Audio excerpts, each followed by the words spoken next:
L'innovation sociale me semble être fondamentale et ce matin même j'en reparlais, je disais que l'entrepreneuriat social va forcer justement l'innovation sociale parce que pour entreprendre, être connecté aux causes, il va falloir pour entreprendre donc innover.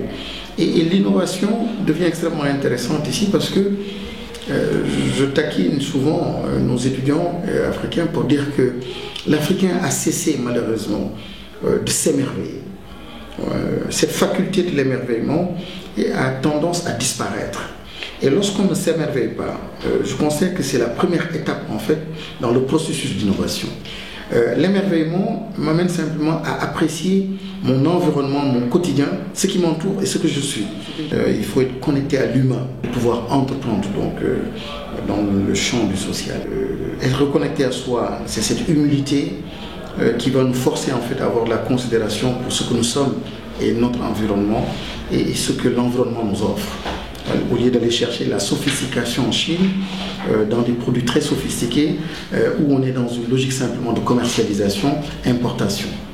C'est aussi le fait de devenir soi-même et d'être connecté à soi qui peut amener l'entrepreneur au plan social, et surtout typiquement celui-là africain, à mettre l'accent sur la dimension créativité, sur la dimension ambition, sur la dimension engagement. Toutes ces compétences, ce qu'on appelle les soft skills, ces compétences qu'on n'acquiert pas à l'école forcément, mais qui déterminent le succès et qui déterminent en fait la passion qu'on peut avoir pour quelque chose, surtout dans le domaine donc de l'entrepreneuriat.